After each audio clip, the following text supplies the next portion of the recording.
When the sun comes up on America, across open fields, small towns, and city streets, a new day begins. And here, we rise with it. This is where hard work meets headlines, where truth matters, and America wakes up informed. An interesting week. They all are. This is your country. This is your morning. This is Daybreak with Steve and Ivy Gruber. America, let's do it together. Love you, Ivy. Love you too. And it starts right now. All right, here we go on another action-packed day, fighting for you from this beautiful foxhole of freedom. Glad to have you on board. Defending America every single day. That's what we do here, telling you the truth along the way. Here are three big things to start the day today. Number one, CIA Director John Ratcliffe is weighing in on DNI Tulsi Gabbard's revelation that the entire Ukraine impeachment circus of Donald Trump was all a fabricated story designed to seize political power. Shocking, right? Number two, Democrats are going to have one less vote as Eric Swalwell announcing he will be resigning from Congress, but he didn't say when that would occur. I think it could happen in a few days. We'll see what else happens. And number three, a U.S. blockade of Iran's ports and a partial blockade in the Strait of Hormuz has begun that has already prevented Iranian oil tankers from passing through the straits, costing them $400 million a day. It started yesterday morning in response to Iran's refusal to reach any sort of a peace agreement and give up its nuclear ambitions or really discuss anything with any seriousness. But they will soon learn the financial penalty is going to be something very real and very big. As it stands, the current ceasefire expires next week, so the clock is ticking, but Trump isn't standing idly by, even during the peace agreements. The United States made a show of force that proves who really has the upper hand here. Let me explain. Iran has been trying to move shipping routes through the Persian Gulf further to the east, so that carriers are forced to pay a toll near Layrock Island. The IRGC has warned boats that any other route further west is littered with mines that will blow their boats to pieces. Well, during those peace talks, 2 U.S. Navy destroyers went right through that western route. They found nothing. It's important. It's huge. Those destroyers are capable of searching for and detecting mines. Now the rest of the world knows that either the route is not nearly as dangerous as Iran has claimed, or with the help of our military, anyone can pass through, whether there are mines or not. And after a brief spike in price, oil fell back below $100. It remains there today. And now, on top of that, we're running a blockade against Iran and its ports. Trump says that Iran will not be allowed to extort the world any longer. Here he is. Can't let a country blackmail or extort the world, because that's what they're doing. They're really blackmailing the world. We're not going to let that happen. And, you know, the amazing thing is can you believe this? We don't use this strait. We don't need this strait. We have our own oil and gas, much more than we need.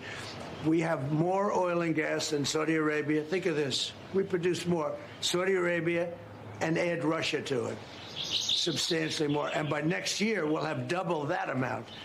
So we don't need it, but the world needs it. And many ships are heading to our country right now as we speak to load up with the best.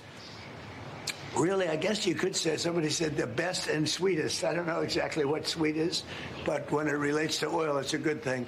But they're coming to our country right now. There are many boats coming to our country. Now, it could very well be this is going to be settled before that. We've been called this morning by the right people, the appropriate people, and they want to work a deal. They would like to work a deal. All right, we'll see what happens. Now, is he mentioned there? Ships coming to America. In fact, a ship tracking firm now reporting that 121 empty oil tankers are headed to the United States to put money in our pocket in exchange for our oil. And 68 of those tankers are ready to carry up to 2 million barrels of oil each. 2 million barrels each. Sounds like the rest of the world listened to Trump when he said, hey, come on over if you don't like what you're dealing with over there. Come get our oil. We'll sell it to you. The greatest U.S. presidents have always made it clear that we do not negotiate with terrorists, in the words of Ronald Reagan. Here's a history lesson for you.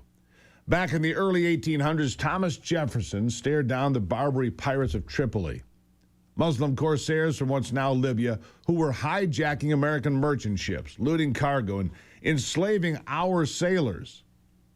And they had the nerve to tell Thomas Jefferson it was their religious right under Islam to do it, unless America paid them tribute, straight-up protection money for safe passage on the high seas. Jefferson, he said not 1 cent. Not 1 cent. Previous presidents had coughed up the cash out of weakness, but not him. In 1801, he sent the United States Navy and Marines straight to the Mediterranean. They blockaded Tripoli, bombarded their ports, and those leathernecks marched across the desert to capture Derna, the first time the American flag flew in victory on foreign soil. It wasn't some endless nation-building quagmire. It was decisive force that ended the extortion for good on Tripoli's watch. The message crystal clear. America doesn't pay pirates. We kill them. Period. End of discussion. Fast forward to 2026, and the mullahs in Tehran are pulling the exact same racket in the Strait of Hormuz, the choke point that carries 20% of the world's oil. Iran's regime and their terrorist proxies mine. They mine the waters, seize tankers, attack shipping, and now demand illegal tolls and fees for safe passage. Pay up, or your ships don't sail. It's just piracy with a modern twist. State-sponsored extortion dressed up in revolutionary Islamist garb, just like the Barbary thugs. And for years, weak-kneed Washington types, Obama with his cash pallets and nuke deal bribes, Biden with his half measures basically kept the tribute flowing through sanctions relief and diplomacy. But not Trump.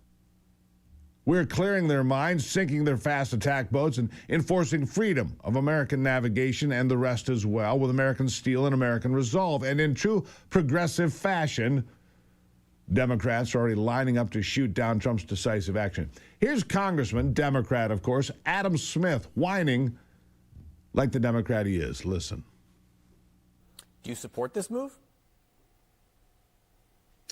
No, I don't support this move. I think we should get to the negotiating table in the war and in the conflict. Look, we never had a realistic plan for eliminating the regime in Iran. That has always been the problem in this discussion, going back 15 years now, as we've dealt with it. They're trying to get a nuclear weapon, their ballistic missile program, their support for terrorism. All of those things were a problem. And yes, it was tempting to say, gosh, isn't there just one thing we can do to solve it? And everyone concluded no, because the military options weren't going to get you that fundamental regime change. Donald Trump ignored all of that, started this war, and the chaos has resulted. So I think what we need to do is negotiate a settlement now. All right, Adam, question for you. You seem to be a bit of a military expert, at least in your own mind. How exactly do you propose we get Iran to the negotiating table, if that's what you want to see happen so badly? You see, Iran's not going to negotiate in any meaningful way, at least not yet. Not if they think they hold all the cards by controlling the Strait of Hormuz. You see, Congressman Smith and the rest of his colleagues on the Democrat side don't have any solutions, of course, at all. They just like to make a lot of noise and tip things over like a petulant child. And that's basically how they're acting.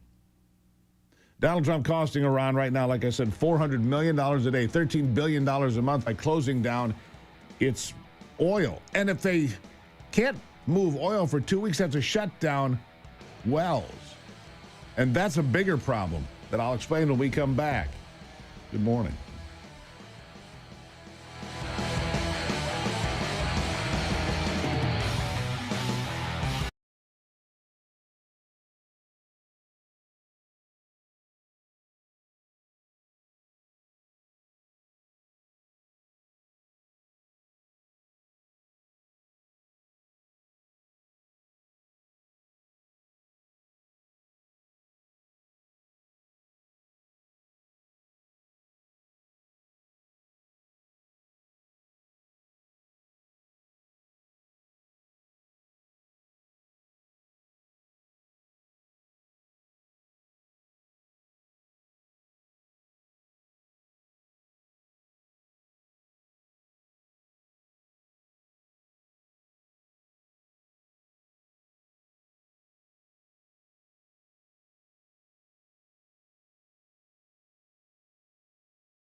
You know, when you stand for nothing except hating Donald Trump, what do you come up with? Well, that's what they come up with. They don't have a plan for how to deal with Iran. They didn't have a plan for how to stop the nuclear aspirations of that rogue nation.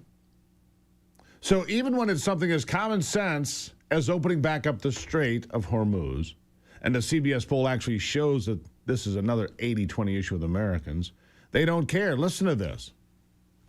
Or, you know, that the aspirations, Americans broadly support them. 87% say Strait of Hormuz needs to be reopened. 81% want to ensure freedom for the Iranian people. 76% want to permanently stop Iran's nuclear program. 55% want the current leaders ousted before we end the war. Get it done. The polling's clear. Finish the job. John Bolton, never a fan of anything that Trump does, but even he admits that the strait needs to be taken away from Iran. They're never going to hand it over just for fun. Here's what Bolton said. Do you think the Iranian regime is in a stronger strategic position now than it was before the war? No, I don't think so. I think on balance, the damage that we've done to their capabilities is very significant. The potential to take control of the Strait of Hormuz has been around for a long, long time. And we, for decades, discounted the possibility it would happen. Obviously, we're not going to do that again in the future. But I think it's really critical to understand that what Iran has been doing here has been visible for a long time. They've been fortifying islands in the Gulf and in the Strait right in front of us, and we haven't done anything about it. So I think we have to understand.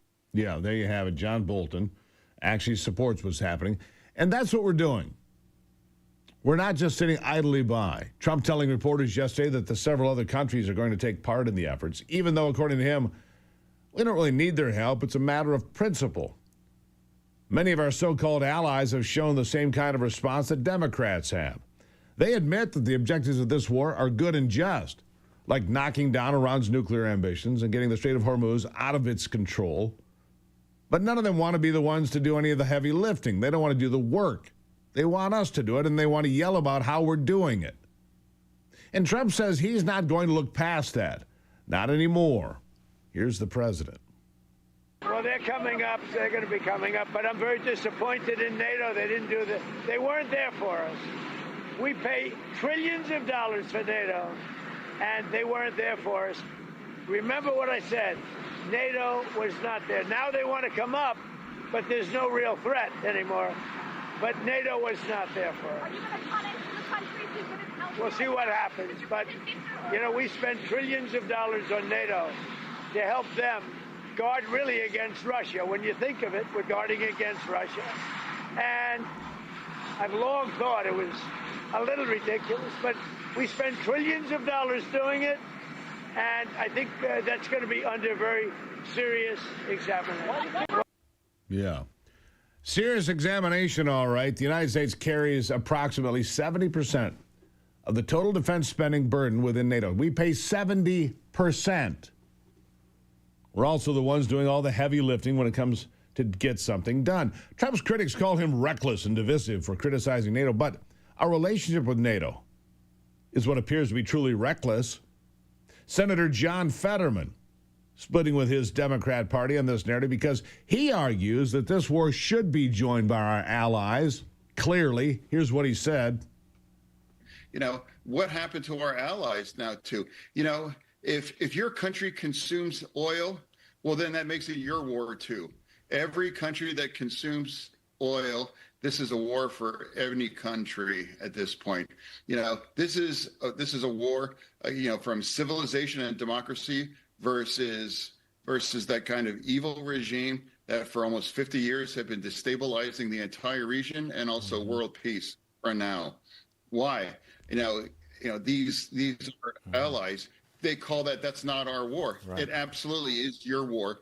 And if you don't think it's it right now, allow Iran to acquire the technology to have the missiles that can reach Europe, then it quickly will make it your war right now. And you're going to have to rely on our country to defend you. Do this and handle this right now. Yeah, pretty commonsensical. Fetterman is spot on. This isn't just our war. It's every ally's war because they rely on oil too. The good news, Trump doesn't need a coalition navy to win it. He's using American power and tools that we have at our disposal, sanctions and the blockade to deliver the knockout blow. Congressman Mike Lawler says that combination is going to be particularly devastating to the Islamic Republic. One more comment, here it is. So, when you take the sanctions coupled with the administration's move to blockade the Strait of Hormuz and not allow Iran's oil to flow out, that is going to have a devastating impact on the Iranian regime. And their It certainly will. $400 million a day. This is the Jefferson Doctrine in action. Pure, unapologetic America first. Ronald Reagan said it best. We don't negotiate with terrorists, and now Trump lives it. While the globalist left screams about escalation and international law, funny how they never cared when Iran was the one blockading. Meanwhile, Trump is protecting American energy independence, our allies, economies, and the principle that the world's most vital shipping lanes belong to free commerce, not some thug regime in Tehran. The Marine hymn still rings to the shores of Tripoli for a reason. Today, it's the Strait of Hormuz, and President Trump is writing the next verse. No more paying pirates, no more apologies. That's how you make America great again and keep the world from sliding back into barbarism. And that's your monologue. Did you know that most people don't get enough DHA, the key nutrient your brain relies on for memory and focus?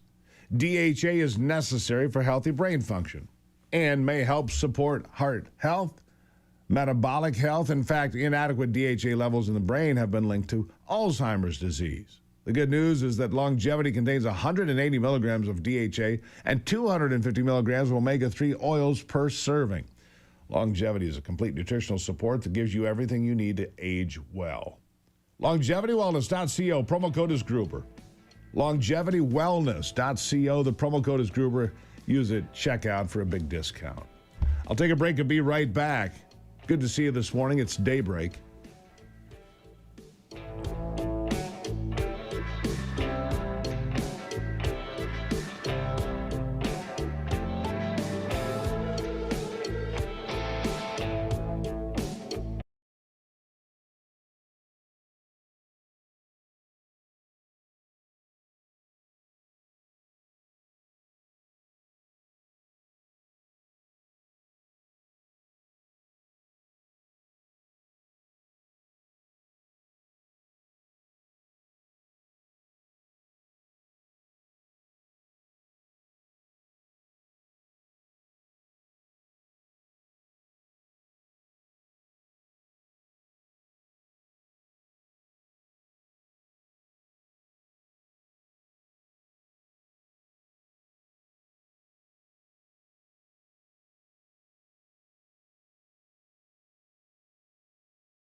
All right.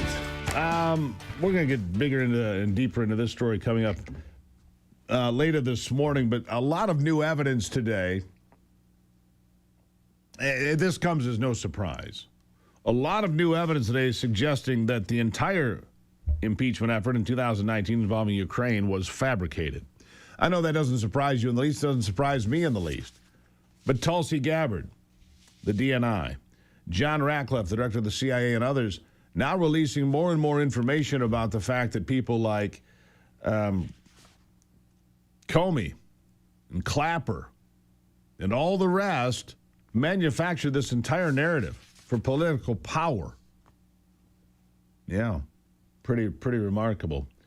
As Director Ratcliffe made clear as a member of President Trump's impeachment advisory team 2019, this impeachment was entirely baseless, unfounded, and brought in politically motivated bad faith, said the CIA Director of Public Affairs, Liz Lyons. Rare statement from the CIA. People are going to be held accountable. Took a little longer than some of us would like, but it's starting to happen. We'll start with Eric Swalwell. Great sleep last night. I used to think a mattress was just furniture. Then I got the ghost bed in. Honestly, the first night I slept on it, I thought, man, this is great, but now we've been sleeping on it for a while. It's great. Ghost Bed doesn't build mattresses like furniture. They build engineered sleep system. Their beds are serious health equipment. Beds designed for relief and recovery, not looks, not fluff. Look, you should be healing when you sleep. That's part of the deal. Not fighting for comfort and, flopping around. If you wake up stiff, if you're tossing and turning all night, if you're sleeping hot, or taking pain meds before you go to bed, you might want to think about making a switch, because that's not aging. That's your mattress talking. Here's another thing I love about Ghost Bed. You get 101 nights to try it at home. If you don't feel the difference, send it back. Ghost Bed offering my audience the lowest price of the season, plus an extra 10% off. Go to ghostbed.com/Gruber. Use the promo code Gruber. That's ghostbed.com, promo code Gruber. You're going to be glad you did this. Coming up after the break, countless Americans face a scary retirement. A scary retirement. We're going to talk about your finances for a moment here. For the next two guests, I've got Patrice Onwuka and Nick Hopwood lined up. Powerful lineup on Daybreak.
All right.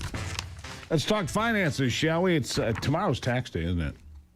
If you haven't paid your taxes, now's the time to pay attention to that, because it is on the way for you tomorrow, right? Make sure you do that. Joining me now, Patrice Onwuka, Center for Economic Opportunity Director at the Independent Women's Forum. Countless Americans facing a scary retirement, but this rule change could change that, she says. Patrice, welcome back to the program. Good to see you. Good morning. Always nice to see you. All right, so a scary retirement. A lot of people are nervous about their retirement because they're like, do I have enough money? People obsess about this, and it's understandable. What is this rule that could maybe change that? Well, the Trump Department of Labor has implemented a new rule that would actually expand what 401ks could invest in. Historically, you can only invest pretty much in stocks and bonds, but there are lots of other asset classes out there that have fantastic returns that outperform even the S&P 500. Wealthier Americans certainly, and a lot of pension plans have been able to invest in things like private equity, private assets, infrastructure, real estate. And imagine if you could take your 401k savings and also expand that 401k into some of these different asset classes. That diversifies a portfolio in a way that kind of shields against the volatility of the stock market and can give a lot of retirees greater security and greater steady income. And so this rule would really make it kind of a safe harbor in the law so that when employers decide what their 401k plans can be invested in, they have more options on the table. Yeah, more options, often good. A number of years ago, I tried to buy real estate in one of my retirement accounts. I wanted to add some real estate. They said, yeah, you can do that, but it takes all this paperwork. And the guy that I was working with at the time didn't want to do it because it was too much work. Honestly, you could do it, but you had to file all this stuff. And having said that, though, you have to be careful of where you invest. The Oregon Teachers Union invested in private equity. They got a 4% return over 10 years when the market returned 40%. So any investment still has risk, correct? Absolutely. Absolutely. I mean, the risk calculation doesn't diminish, but obviously individuals can make that risk calculation for themselves. I'm a 43-year-old woman married with kids. So my risk tolerance is going to be different. And maybe I'm willing to make a riskier bet than maybe someone who's closer to retirement. The point here, though, Steve, is that you want options. And really, when you consider the fact that, 401ks, which about 60% of employees have in this country, have been locked off, making it very difficult for them to have access to lots of different types of investments. This rule is really about changing that. And so at Independent Women, we have a comment drive soliciting regular Americans. You can go to our website at independentwomen.com/401k freedom, to submit a comment saying, hey, this is a great idea. I want to have options. Please go forward with this rule. I'm sure as you read the headline my colleague wrote for the Washington Post, Carrie Sheffield, she wrote about, she kind of talked, pushed back on some of the criticism of this idea. But at the end of the day, who can quibble with more options on the table for retirement? When we look at all the different things that we're facing here, obviously, as I mentioned, tomorrow is tax day. Yes. So for some people, tomorrow's a pretty good day because they're getting a lot more money back. But it just makes me think about people making a plan for retirement. Social Security, it's in trouble in this in this government. No matter what they say, it's got a few years left if it isn't completely overhauled. People are not getting the return on the investment they want in some places. They don't have the opportunity to invest in some things they want. But overall, how do you see the economic future here? Well, what are you seeing? Are you optimistic? Are you concerned about some things beyond how people can invest their 401ks? What do you see here, Patrice? Well, I'm generally an optimistic person, but I'm really optimistic that we have right now an economic agenda that's about growth, not just growth for corporations, but growth for small businesses and individuals. You talked about tax day. I mean, we're going to see some of the biggest returns, up over 11% last year, an average of about $3,500 for the average taxpayer. That's money that they can put towards as a cushion, really, against the rising gas prices due to the Iranian conflict. But more importantly, you're seeing new tax benefits that will really make it, provide some more tax relief for seniors, like the new $6,000 deduction there, or, for people who are working hard. So much of our tax code penalizes people for working extra hours, for delivering great service. And so the no tax on tips, the no tax on overtime, some of these provisions, these are really about ensuring that regular Americans are also feeling the prosperity, are also able to keep their own money and determine how they want to spend their resources rather than sending it into the government hole and hoping for the best. But our economy continues to grow despite some of the bumps that we're having right now. And I'm optimistic that if we have a very strong growth, we can actually outperform some of the kind of the doomsday predictions around our future. Yeah, I agree with that. I think the economic future is good. Oil stays below $100 a barrel again today, which I think is good news overall. Gasoline staying flat. It's not great compared to where it was, but short-term pain for long-term gain is the way we see that. Yeah. Patrice, where do people find you and find out more about you? Go to independentwomen.com to sign up for our campaign, to learn more about the work that we do, and follow me at Patrice Pinkfile on X.com. I'm always sharing lots of economic news. Patrice Onwuka from the Independent Women's Forum. Thank you as always. Nice seeing you. Thanks for having me. Good to see you as well. There you go. Anthony, tune up bites 7 and 8, but bite 7 here. I want to talk about what we were talking about here. I got Nick Hopwood coming up. And on the verge of tax day, what do people really think about what has happened with the tax code in the last year? Listen to this. Beautiful bill. No more tax on tips at the federal level. Yes, sir. So to me, it means change is coming. After last week's signing of President Trump's big, beautiful bill, cutting some federal programs, increasing the spending budget, but also taking away taxes on tips, this local restaurant owner tells us it should have been like this the whole time. So to me, that's not a wage. That is not something the government should be dipping into those folks' pockets. So number one, I think it brings it back to the true meaning of a tip, which is a gratuitous action that shows appreciation. That's what a tip is, and that should not be taxed. It's not a wage. With having a little extra money in people's pockets, this waiter foresees other businesses reaping some more benefits. I believe it's going to generate more spending around the town and maybe even travel in the future. Or people can start saving and make bigger purchases along the way. I think it's great. It doesn't just help businesses in the monetary value. Us as a business owner, it is a heck of a lot less red tape to report tips, a lot less spreadsheets for my business manager in the back. So all in all, I see it as a big, beautiful thing, especially for these people working in the hospitality industry. The new bill bringing high hopes to those here in Augusta. There you go. I'm looking forward to the big, beautiful. People like it. People like it. That is if you can get your return back on time. Some people not pleased with the time that it takes to get the refund back, so I hear. And look, that's what happens when you deal with the government. If you put the government in charge of anything, if you put the government in charge of your money, whew, a little frightening, isn't it? Yeah, let's not do that. All right, we're going to continue to talk about the economy and your personal economy and your money with Nick Hopwood coming up. Again, tomorrow's tax day. If you don't have it done, looks like you're pulling an all-nighter or just taking your chances and rolling the dice. Don't do that, by the way. Pay your taxes. It's just smarter that way, trust me. Nick Hopwood from Peak Wealth Management, around the corner right here on Daybreak.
right, it is, what do we call this? Tax Day Eve? I don't know what you call it. Countdown to pay up, something like that. My next guest knows all about Tax Day. He spends his whole year trying to put you in better shape for that and put more money in your pocket. No lazy money with Nick Hopwood, certified financial planner. For over 25 years, Nick and his team have been helping clients just like you retire with peak confidence. Peak Wealth Management. All right, Nick, welcome to the program. What do we got on tap here today? Because I saw something kind of interesting at the top of your notes here today. When Michigan wins, everybody wins. That's right, Steve. You know, it's been 37 years since Michigan won the national championship. And I realize this is last week's story, but, you know, I wasn't on last week. So here we go. In 1989, Michigan wins the national championship. S&P returns 31%. Now let's fast forward to the last championship 2 years ago in football, both in 23 plus 26% and in 24 plus 23%. So look, you know, the numbers are lining up. I'm just saying. If Michigan wins, everybody wins.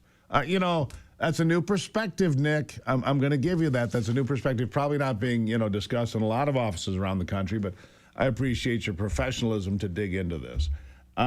Just before we came on, I said, look, we're not in correction territory anymore. And in fact, you said, we're not in correction territory. And even better, you said, what?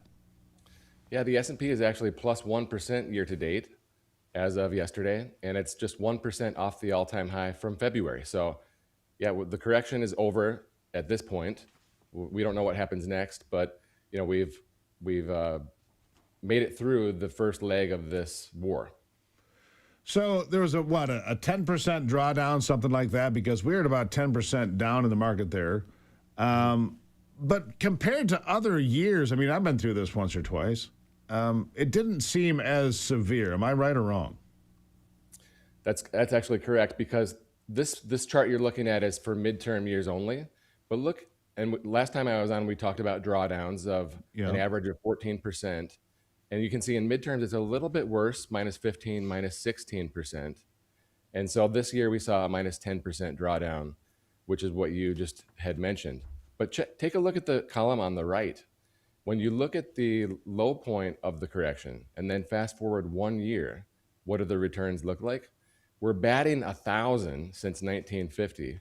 Okay, take a look at this, plus 30-some% on the rebound. It's incredible. So would your advice then be, and careful, and we're not giving any financial advice, and this is just an idea, talk between friends, or however we do this. This is a good time, historically speaking, to get into the market. Well, let me say this, Steve, and we talk about this every year at the start of the year. What is your plan going to be when we have this year's correction? We just did have it, and so that was a great opportunity, in hindsight, to put money to work. But oftentimes people are a little nervous when we're down in the hole putting fresh money to work because they're feeling terrible. But look at these results. On average, 1 year later, plus 36%. You know, that's remarkable, in my opinion. So that's the thing that we have to do, is be ready when we see that drop. I agree. Be ready to react. All right, so tax day tomorrow. First of all, if you owe taxes, don't skip it. That's number one. Don't just, even if you don't have the money, file a tax return, because it's less painful than if you just skip everything altogether. But you say there's another pro tip. Don't send a check, you say. Why not? Yeah. Steve, I'm done with sending in checks to the IRS. It's a complete nightmare.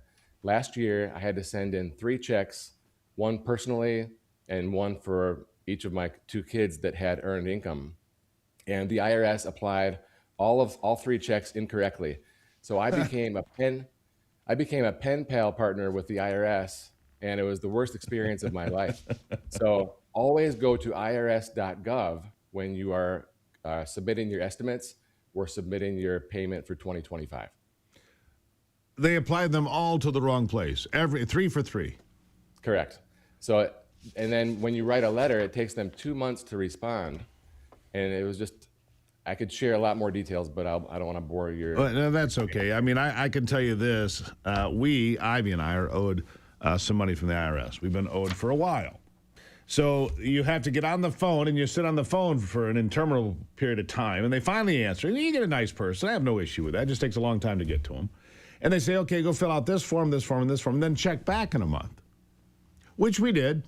And then we got a nice little email saying, we're still checking on this. It'll be another 60 days. I mean, there's been months and months and months. Nothing. It's just because they owe us money. I can assure you, Nick, if we owed them money, they'd be a lot more efficient with their time. At least I think so.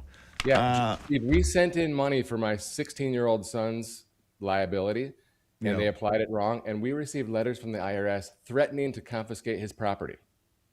Because they had screwed up. Because they screwed up. All right, here's my question. Last question for me and the good folks listening. Why is it that the government, the IRS especially, has computer systems that are wildly outdated? I mean, we got all the newest, fanciest stuff here. We wouldn't have this mistake would never happen in your office, or it'd be incredibly rare. Same thing's true here. But they can't seem to get their act together and have the right equipment. Last word to you. Yeah, I agree with you. I think that they need a complete overhaul. Now, I was looking up tax filing with the deficits on this topic. You got to hear this. So the deficit is on pace for 2.4 trillion, which is down 12% from the last year. Federal spending is still up 2%, which is extremely disappointing. It is. However, revenue is up 10%, so that's good. But I just hate sending in this check tomorrow or this online deposit tomorrow when it's just funding daycare and hospice. Drives me mad. Fraudulent daycare, fraudulent hospice. I mean, I can support a good program. peakwm.com /Gruber, correct? peakwm.com /Gruber. You can get a conversation with Nick. You go over your Social Security, talk about your taxes, talk about investments, talk about opportunity. And the QR code's right there on your screen. Nick Hopwood, as always, thank you. Thank you, sir.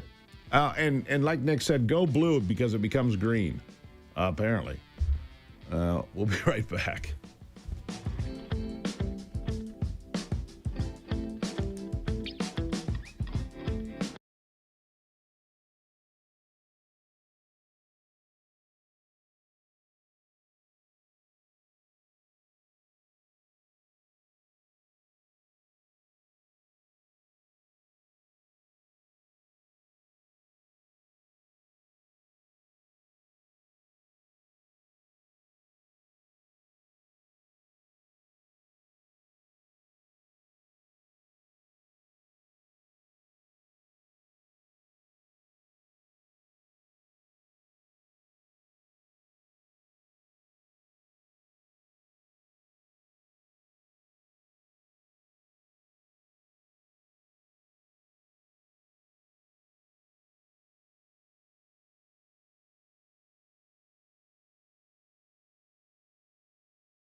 All right, so Eric Swalwell's career up in flames.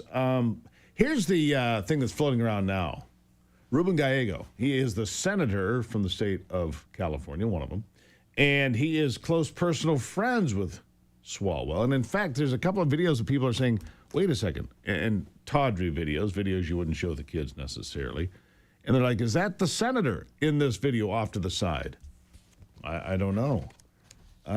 But apparently this has been an open secret for quite some time about Swalwell and his behavior, I guess. But as his career goes up in flames and all the endorsements are gone and he's pulled out of the race for governor, I wonder if he's lost his wife's endorsement too. This is just one of those cheesy videos that he would put out. So last time I'm going to submit this to you, or subject you to this, I think, but listen to this. Run for governor? Absolutely not. Did you think I could be governor? Didn't cross my mind. Appreciate that confidence. What has surprised you the most that you're hearing from people? I would say just how proud everyone is in every part of the state to be Californian. Like almost like you got to be crazy to live anywhere else, but also how scared people are, like really scared. Yeah, I'm scared. But what I see across the state is people are optimistic and there's a way for us to get through it. Yeah, I think you just got my endorsement. Yeah, okay. You ready to do like a public endorsement video? Enough. Every time I see him now, I feel like somebody needs to shower. It's just, this guy was a sexual predator, is a sexual predator. Wonder how that's going to work out for him in prison. As I have said from day one, this dude's going to prison. Because apparently there's more information to drop today. More videos, more accusations. Look for that today. You see, once somebody busts the dam open, right? Then it all comes out. It's daybreak. Nice to have you around for the program today. Ivy on her way, so you don't want to miss that. Nice to see you on a Tuesday.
America's awake, and we're just getting started.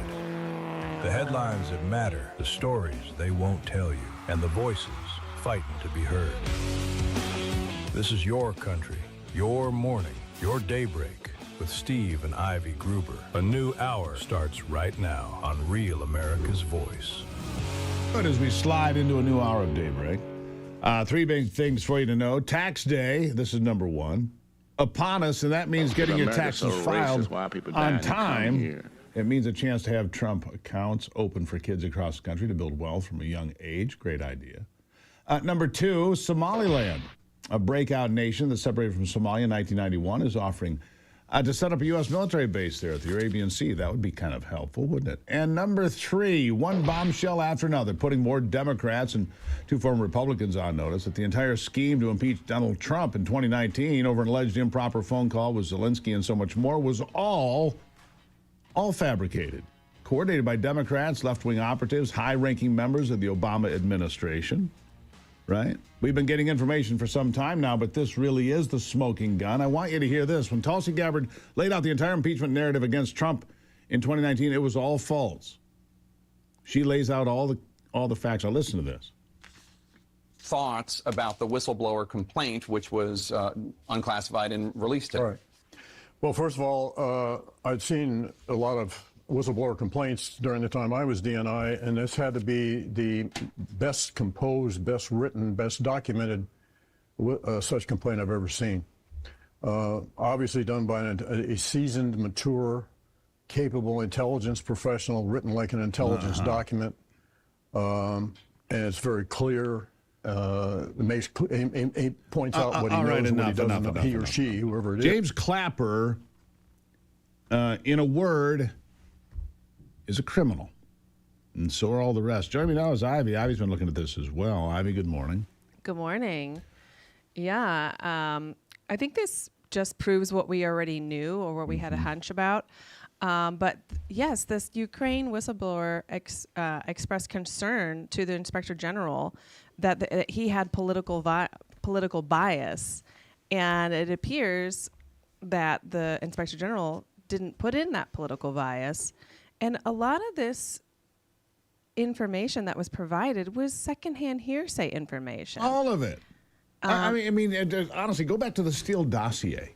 Right. About Donald Trump and how that was front page news at the New York Times and CNN. And it was all manufactured garbage. This is all manufactured garbage. And people like James Clapper sit there, it was the most professional assessment I've ever seen. Right. What was that, the Mueller report? Is that what he's referring to? No, he's just talking about the indictment or the accusations about Ukraine is what he's talking about there. It's the most professional document I've ever seen. No, you are a lying piece of garbage. Let's remind everyone why this happened in the first place. It was in 2019, the president, Donald Trump, was impeached by the U.S. House over a phone call he had with Ukrainian President Vladimir Zelensky on July 25th, 2019, where he's pretty much saying, hey, you guys got to look into Joe Biden and Hunter Biden because, in my opinion, it was because there was corruption going on. Agreed. And if you rewind time even more, let's think about Hunter Biden's laptop. Let's think about Joe Biden. You remember that soundbite that we played many, many times where he's sitting and he's talking about, Burisma and the investigation going on with that, and he's going to withhold money. This is President Biden, or Vice President Biden at the time. He's going to withhold money if they didn't, fire the investigator at the time. Right, and that's prior, just so we're clear, that's prior to Donald Trump taking office. That's so all of these things. That's when Obama's in office. Correct. All and this he's money vice laundering. president. It reminds me of something here. Vindman was the whistleblower for the prosecution, if you will. Not the whistleblower that talked about political bias. And you and I were in the Oval Office with Donald Trump, who says, who is this Vindman guy? That's right. Yeah. It's just you and I and the president actually in a small room. Adjacent off the Oval Office. And he's like, I don't even know this guy. And I'm pretty sure you called the president dude. Dude, I don't know either. I was like, wow. It's possible. I could have called the president dude. My husband just called the president dude. That's awesome. That was really fun. But anyhow, but here's what my takeaway from all of this is, because he didn't know who he was. He was just some guy who claimed to have heard the phone call. It was this terrible thing. He's like, what? Yeah. It was a phone call between me and the president of Ukraine. Well, you've got Hunter Biden and Joe Biden and Jim Biden and Ashley Biden, the entire Biden clan, you know, profiteering off from Ukraine in several different ways. Exactly. But it was all manufactured. These are all things we've known. But I guess there's some satisfaction for me in seeing these reports come out and saying, yeah, we were right the whole time. There is satisfaction in that for me. Absolutely. It's validation. Yeah. But Alan Dershowitz is actually saying and arguing that the president could expunge his that attempt for impeachment against the president. Okay, so here's a fair question, and for the audience as well. Do you care about the impeachment? Does it mean anything? I mean, it was all political theater. I think the history books will write the truth. Maybe, hopefully. Maybe. Yeah. But let's take it and put your foot in the shoe. If you had a false allegation case against you and it was taken to court, but you can get it expunged, so that record no longer exists, would you want to do that? Or would you want people to say, oh my gosh, he put on trial. Yeah, there could be some truth to it. To answer your question, Ivy, I have to look at that through the lens of the way Donald Trump would see it. He got reelected. Pretty sure he got elected 3 times, you know, because the evidence of that continues to, just pile up, obviously.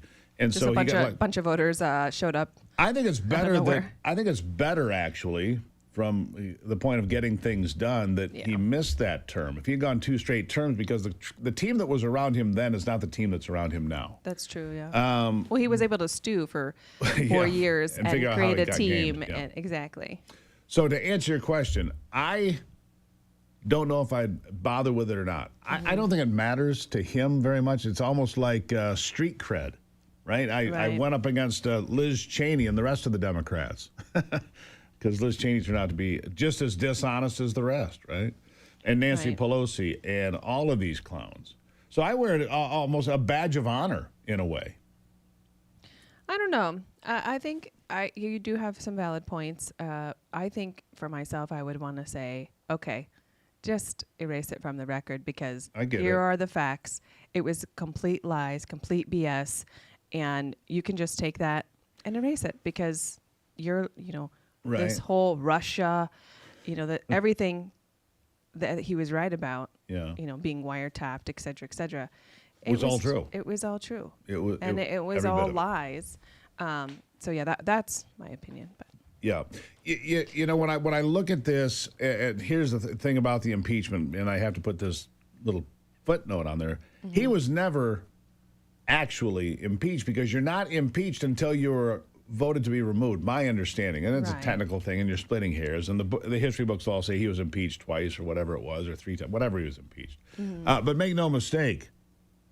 If these people somehow get their greasy hands back on the wheels of power next year, that's all we're going to deal with again. In both cases, he was acquitted by the Senate, correct? Correct. So. Or not convicted. I don't know if he was acquitted or not, whatever it was. And that's why I say, does it matter to anybody? And, I'm going to go in and check out the chat rooms here in a second and see what people have to say about it, because I am curious.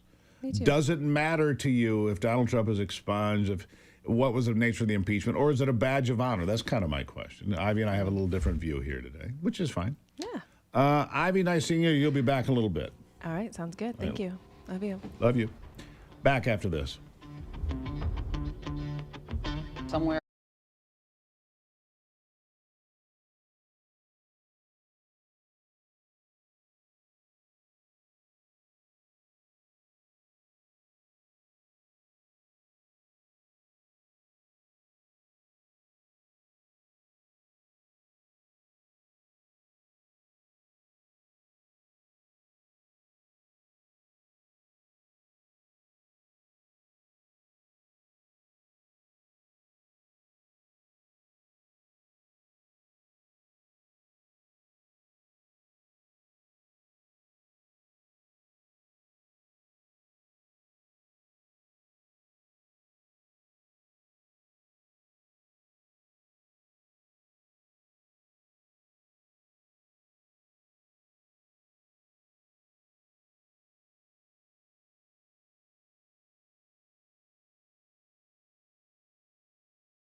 All right, jumping right back into it now, and glad to have you along for this edition of Daybreak. Joining me is Mark Beckman, Senior Advisor to the First Lady of the United States, author of Some Future Day, How AI is Going to Change Everything, and the producer of the film, Melania. Mark, nice to see you again. Steve, it's great to see you. Thank you for having me this morning. Yeah, always great to have you here. Listen, first of all, I want to talk about Melania coming out here the other day. We were talking about it in the break, and I think it's worthy of having a couple of minutes of conversation about it. She came out and said, look, stop dragging my name through the mud. I've known nothing about Epstein. I know nothing about his behavior or his circles. I didn't run there, and stop doing this. And she names names. She names the Daily Mail and James Carville, who we discussed in the break. You know, James Carville used to be relevant. Now he's just insane. I mean, he was a voice from the left. I didn't agree with him much, if ever, but at least you could listen to him and have some, understanding where he's coming from. Now, I think he's just lost his meds. Maybe I'm wrong, but I give her a lot of credit for standing up and saying, look, knock it off, or we're going to come do something about it. What can you tell me about that?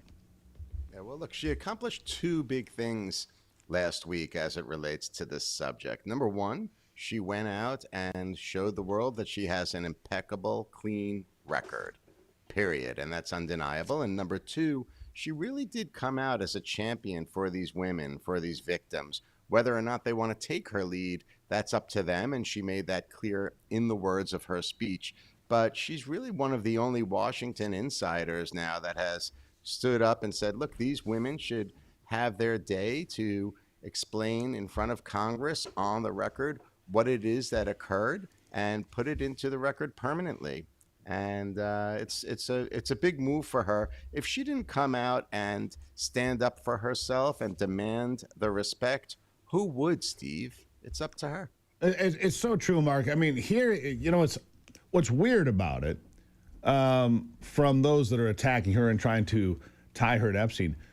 Melania is one of the people out there that is on the record every day fighting back against human trafficking, child trafficking, sex trafficking. I mean, this is one of the places that she is very active, where she fights back against the world. In fact, she's got got her first conviction under the new law banning AI-generated child sex images, for example, right? Correct. This is what she does. She does all this work to help people, to help women and girls especially, but all people, right? Tell me about this first conviction. That's a pretty important milestone.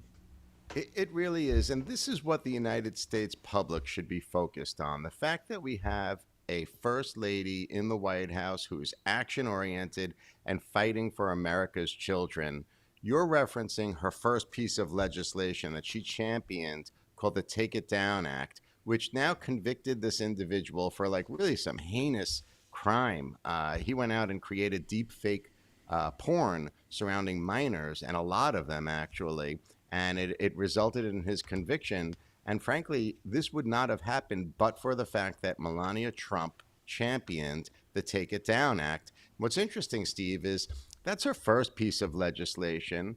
Following that, she went ahead and championed really the executive order, the Fostering the Future executive order to protect American individuals from the foster care community. And tomorrow she's going back to the Hill to work with Congress. She's going to sit within a committee in our prestigious Ways and Means Committee to fight further for our children in the foster care community. So really trying to advance more landmark legislation, but in this instance, protecting American individuals from the foster care community. And no other first lady has done this before. If this thing gets pushed forward and goes, from the legislative body and the House of Representatives over to Senate and then is passed perhaps this summer, it would be her second piece of legislation, which is truly groundbreaking for a first lady. This is what Americans should be focused on, Steve.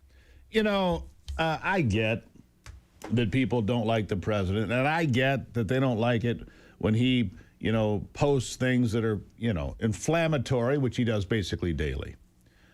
But to be fair, Melania's reputation is basically impeccable. And to try to drag her under the bus or to push her in front of a streetcar or however you want to talk about that, And these people going after her and attacking her and trying to tie her to Epstein or anything else, when this is how she spends her days, looking out for children, looking out for foster kids and victims of sexual abuse or horrible videos put out on the internet, and all of these things. How desperate are these people to hate her husband to come after her? How desperate do you have to be? We're living in a ridiculous time, and these people are ridiculous individuals. I mean, how can people not support the First Lady of the United States, who continues to put children above ideology, geography, age, whatever it might be? She prioritizes American children. I mean, another accomplishment that she's had in this short period of time during the 47th presidential administration is the fact that she was able to work with Congress to secure $30 million in housing to be allocated to those individuals from the foster care community that age out of the foster care community. Look at what she's done in March alone, Steve. In March, our First Lady, for the first time in history, addressed the Security Council in the role as president, and she spoke about peace through education, wisdom that could bring tolerance, and built that across children, AI, and education. That followed her launching Fostering the Future Together in the State Department and the White House, where for the first time in America's history, the First Lady had 45 nations visit in one day for her to push really diplomacy surrounding children, education, and technology. This is what Americans should be focused on. This is what the media should be thinking about. It's really an impressive record that she's building now. It really is. And again, I tip my hat to her and her team, which includes you, for saying, look, we're done just being the target of all this horrible false accusations. Mark, always good to see you. I know if you see her, tell her she's always welcome here. We'd appreciate it. Nice seeing you again. We will. Great to see you. Thanks for having me, Steve. Yes, of course. And look, the First Lady's doing hard work every single day. Good work, important work. To be maligned by these people on the left, no thank you. I'm so proud of her for doing that. We'll take a break and be right back.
Trump accounts, full swing. They're available to anyone for a child born between 2025 and 2028. $1,000 of seed money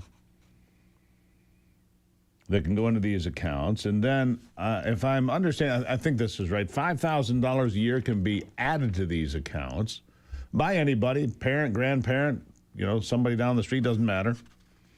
All part of the one big beautiful bill. The plan creates government-backed investment accounts for kids designed to grow over time. It's even supported by AARP, an organization that is not particularly like President Trump, if we're to be perfectly honest about it. So it's a simple one-page form included with your tax return. Taxes, of course, due tomorrow. If you have young children, if you have a child born last year or this year, it's time to get on the train anytime through 2028. Supporters say the account's designed to harness the power of long-term investing to build wealth early in life. One of the most important parts of wealth creation is what we finance and then compound interest, of course. If you put money into an account and leave it untouched, the initial investment and the interest it earns can grow significantly over time. 4 million Trump accounts so far. 4 million. I wonder what the folks are doing that hate Trump. They're just not going to invest in their kids? Strange but true. Now, while everyone's focused on the conflict in the Middle East, something else happening here at home. If you connect the dots, not all good. Last month, the U.S. posted some of the worst job numbers we've seen. That was 2 months ago. At the same time, consumer debt climbing to multi-year highs, meaning more Americans are falling behind on credit cards, car loans, even mortgages. Now, layer on top of that, gas at $4 a gallon and higher, diesel $5.50. Economists warning another wave of inflation could be on the way. So ask yourself, what happens if it all collides at once? Well, it's time to prepare. Prepare with Rav.com. Get a 3-month emergency food supply. They'll include a free mega protein upgrade, an incredible $200 value, a simple step you can take now before these warning signs turn into something more. Prepare with Rav.com. Get prepared today. That's preparewithrav.com, and you'll be on your way. Don't get caught short. My Patriot Supply. Good folks. Worked with them for years. All right, we're going to take a break and be right back. Welcome to your day break.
All right, back to it now as we jump right in. Look, the price of gas down a penny overnight, which may not seem like much, but it's important. It's a step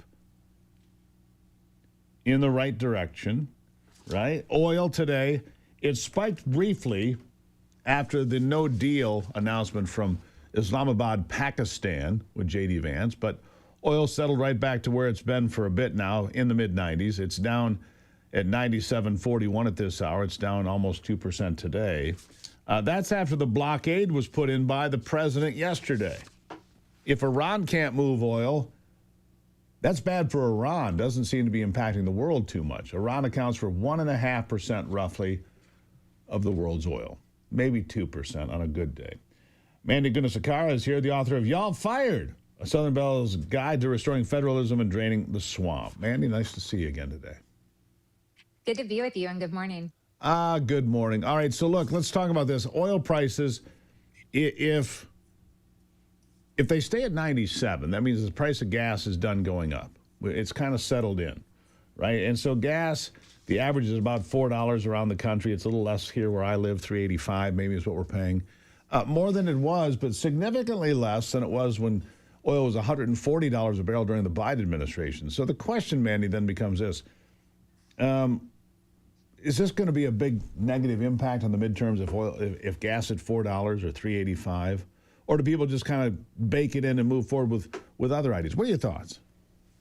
Yeah, I think the Democrats are going to try to make it a big deal. But as you pointed out, they didn't care when the entire Biden administration, it was their goal to make gas prices, electricity prices more expensive because it was all a part of their war on fossil fuels, which is a basis of energy throughout this country. President Trump understands that.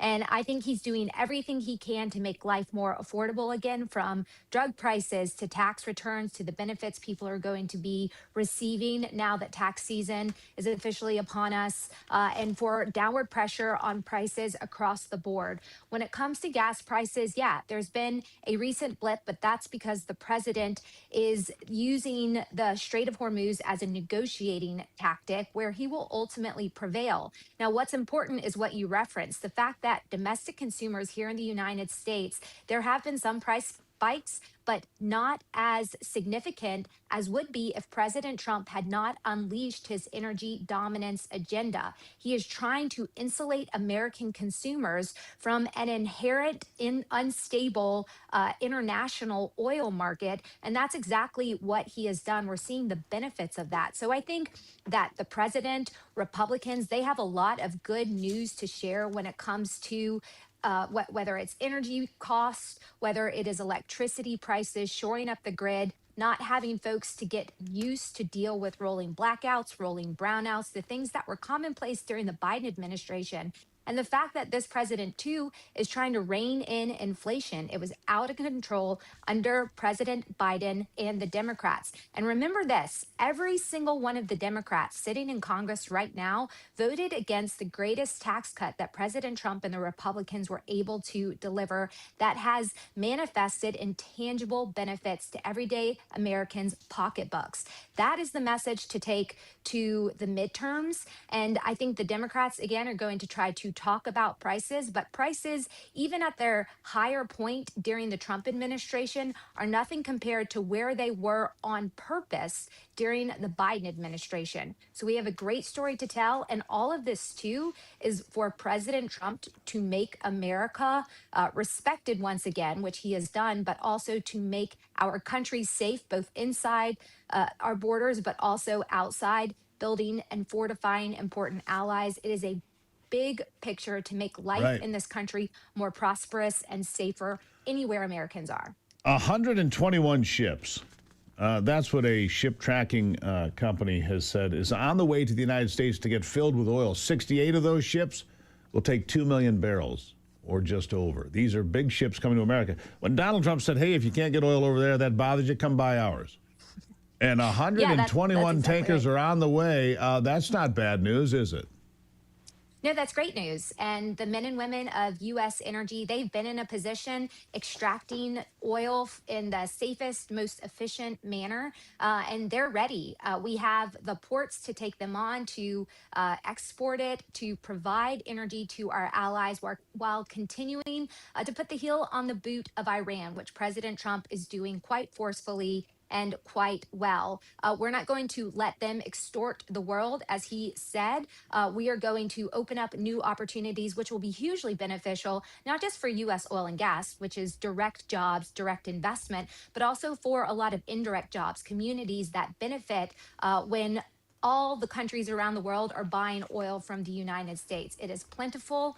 We know how to take it from its original, its crude oil source and deliver it elsewhere in a very safe, efficient, and environmentally aware manner. This isn't just good for the environment. It's also beneficial from an environmental perspective, which is also a really important goal for the president. So all around, it is hugely beneficial, opening up new markets, creating economic opportunity in a really responsible way. You know, Manny, as I look at the Western Hemisphere, which obviously Donald Trump has made a priority, and reasserting American strength, power, and influence in the Western Hemisphere. Clearly, you go back to the 2nd of January when he plucked a dictator out of Venezuela, which was incredibly important. But you put Venezuela back, you plug them back in to the oil equation, and you get them up to where they should be. 3.5 million barrels a day was what Venezuela used to pump. They were below 1 million. They've just broken 1 million again. You bring Guyana online. Guyana could be pumping as much as 1.5 to 2 million barrels a day. You bring in Ecuador. That could be 1.5 million barrels a day. Looking at all these different things, all of a sudden, we have a glut of oil in the Western Hemisphere. We don't need the Middle Eastern oil. It's only about 4% of what America uses now. We can go ahead and use none of it. None of it. And that puts us in a position of power. I'll give you the last word. Yeah, that's exactly right. And that is a key part of President Trump's energy dominance agenda. Energy security is national security. That is good for the United States, and it is good for our allies. And especially when you're taking on tyrants like the Iranian regime that no president, remember, was willing to do up until President Trump. This is about a long-term strategy to make Americans' lives more prosperous and safer. And President Trump is delivering on that across the board. Shoring up the Western Hemisphere is extremely important in terms of using those resources and also building out additional refineries, something he is doing that hasn't been done in a long time. So it's a big picture. And at the end of the day, it's a benefit for all Americans, especially hardworking Americans that were left behind in the last administration, that President Trump thinks about every single day. How can I make their life easier? And how can I create more opportunities for them? And that's exactly what he's doing. Mandy, greatly appreciate you being here as always. The energy we have in America exceeds the entire world. We don't need the world's energy. We need to be mindful of what we have and take care of our natural resources. Mandy, as always, nice seeing you. Thanks. Good to be with you. Good to be with you. Take a moment here. But listen, the United States has more natural resources. And I don't care which column you pick. You want to pick farmland, fresh water, oil, natural gas, coal, timber. It doesn't matter what column you pick. America has more of it than anyone. Providence. God bless this country. I can tell you that. We'll take a break and be right back.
Irina Zarutska.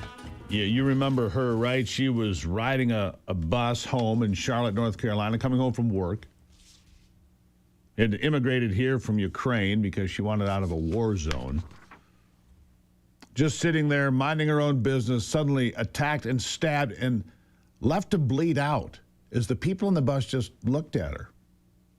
And she died. Irina Zarutska did. Terrible crime involving an illegal alien. So what happens is a career criminal, terrible thing. And so some folks said, well, let's paint some murals of this young woman around. And the left has gone bananas. Oh, that's divisive. That's terrible. Really? The victim of an unspeakable crime created by unspeakable policies from the left. Of course they don't want people to see her. It would remind them of everything that's wrong with the Democrat Party today. Joining me now is North Carolina State Senator Brad Overcash. Brad, thank you for being here. Thank you so much for having me on, Steve.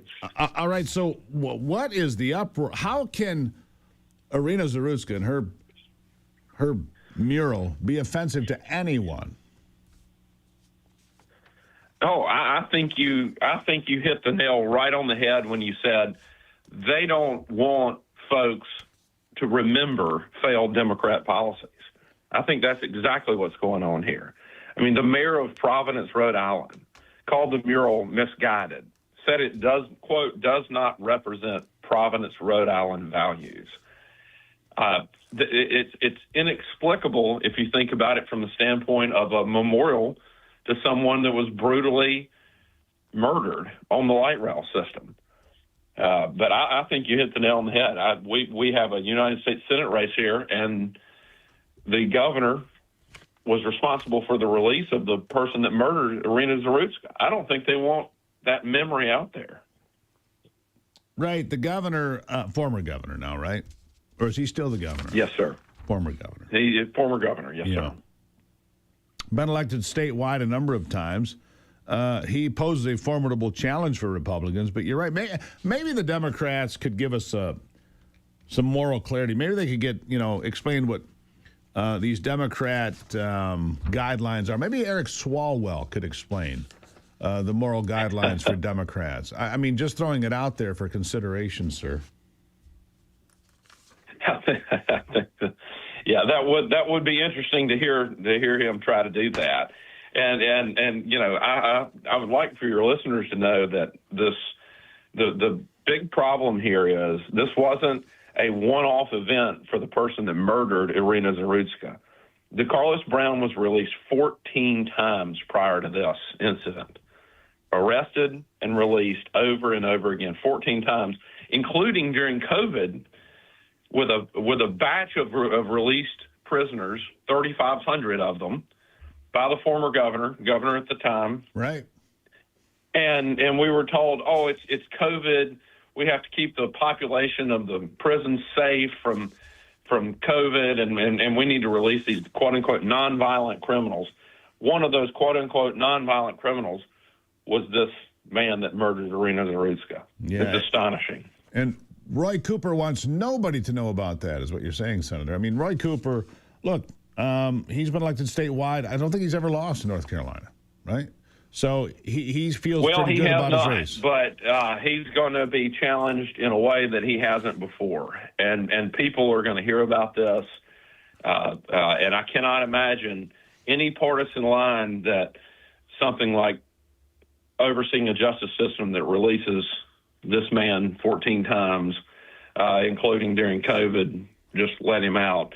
I can't imagine that any person in North Carolina, Democrat or Republican, is going to appreciate that. What is the state of Charlotte at this point?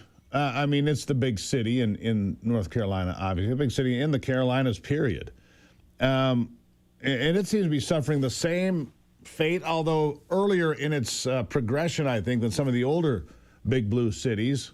But it seems to be sliding in that same direction. Lawlessness, homelessness, drug dealers, drug abuse. I mean, am I wrong?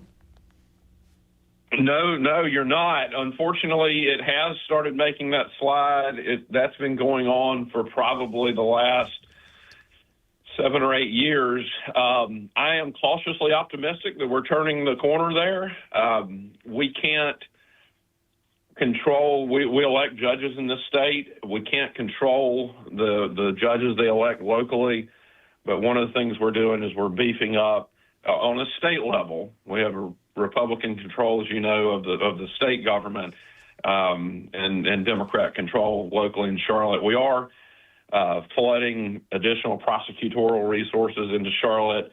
We've made some pretty significant law changes to try to stop this catch and release of prisoners statewide, but it's going to have a strong impact positively for Charlotte. So we're doing what we can at the state level to stem that tide.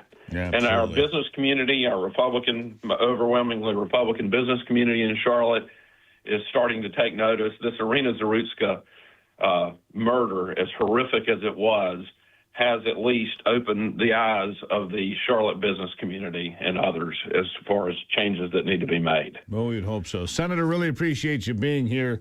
Irina Zarutska should be honored. She should be everywhere as this election approaches. Her picture, her image, her story should be everywhere, Senator. Thank you for being here. Thank you so much for having me on. Yes, sir. All right, NeuroGuard Plus. Stop concussions before they happen. I know we're going into some intense spring sports. A friend of mine, Dr. Michael Hutchinson, a dentist in Traverse City, Michigan, has created a mouth guard that reduces the incidence of concussion down to 0.28% or less. NeuroGuard Plus. 0.26% or less. That's almost unheard of, and it gets better because the mouth guard increases your strength and your speed because it opens up your airway. It's a remarkable piece of equipment that's patented. It was tested at Michigan State University, Wayne State University. Stop the concussions and improve your performance. NeuroGuardPlus.com. You can save 10% using the promo code Gruber. NeuroGuardPlus.com. Keep your head in the game. Speaking of sports, we'll have that with Brock coming up.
All right, let's check it out in sports now with Brock Palmbush.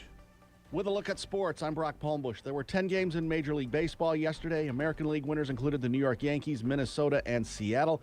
National League winners included Philadelphia, Pittsburgh, and the Los Angeles Dodgers. The WNBA draft was held last night in New York, and with the first pick, the Dallas Wings selected Connecticut guard A.Z. Fudd.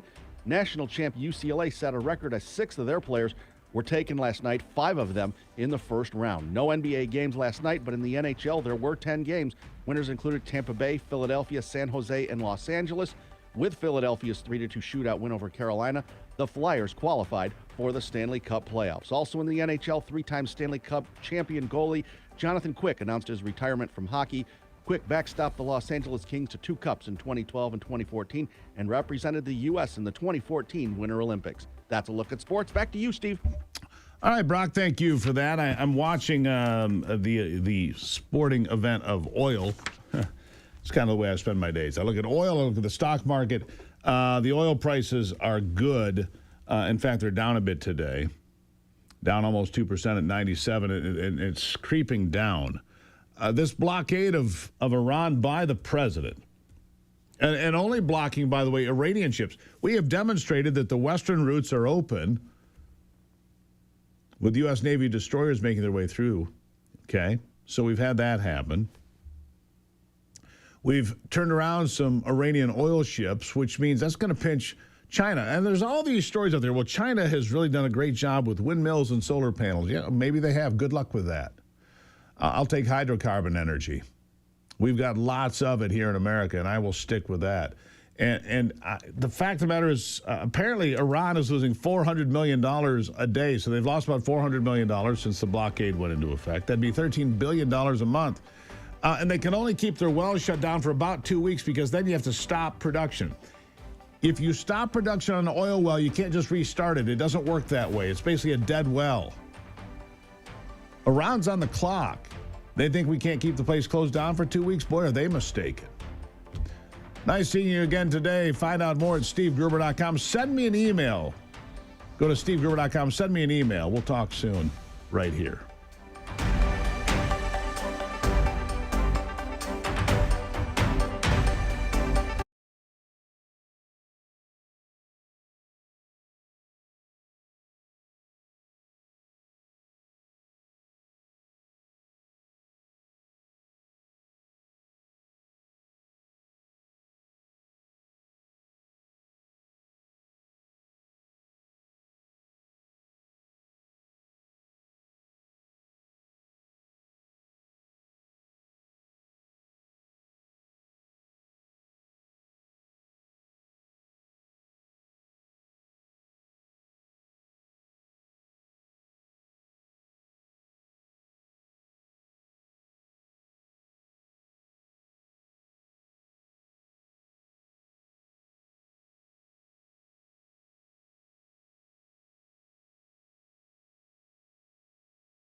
America's awake, and we're just getting started.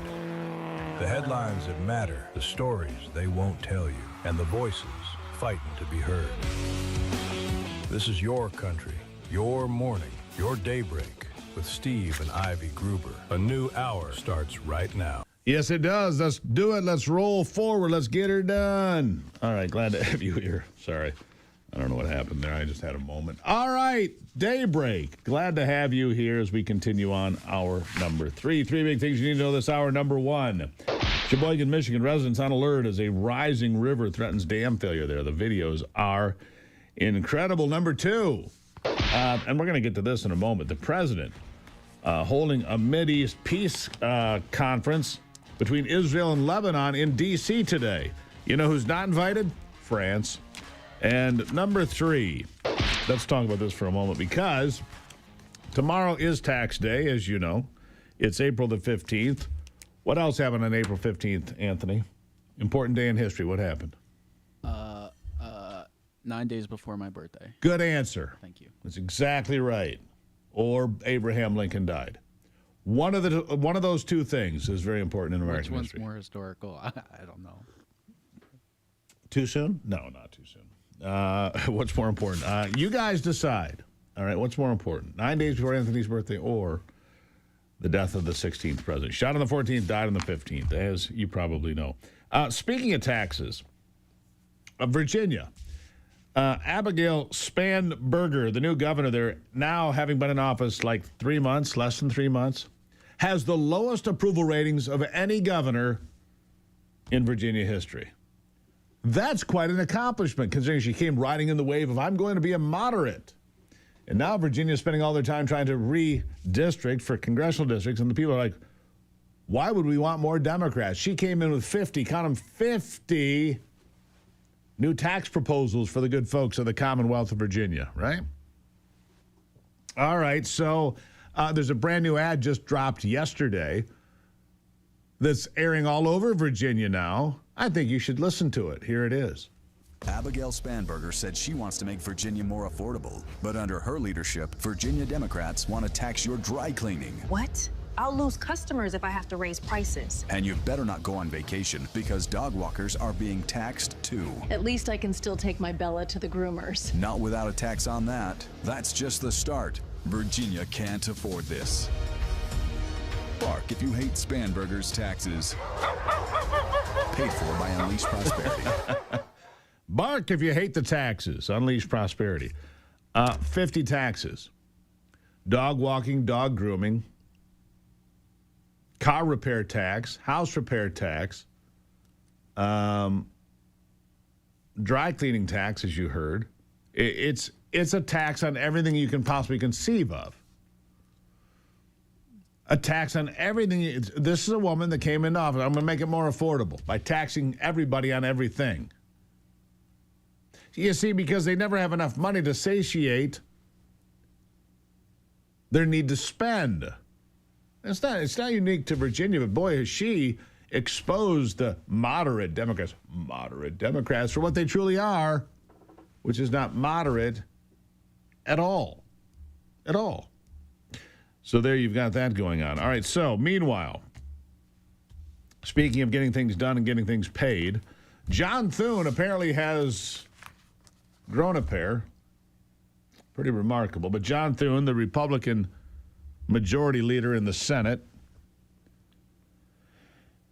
is apparently getting some of it right. He said they're ready to bypass Democrats altogether, fund all of government. You know, this partial shutdown is continuing even as we speak. The partial shutdown is still going on, yeah? And Thune says, well, we can get this done through reconciliation. Listen to what he says, then I got something to say about it. Here it is. Enforcement and border security are funded through the end of this fiscal year. But it is clear we can't rely on Democrats to fund law enforcement when it comes time to pass fiscal year 2027 funding in September. And so Republicans are going to take up a reconciliation bill to fund border security and immigration enforcement for the next 3 years. Senator Graham and the Senate Budget Committee are already working on a budget resolution to set up consideration of this bill. And I want to see the Senate take up this resolution and the subsequent bill, the reconciliation bill to follow, without delay.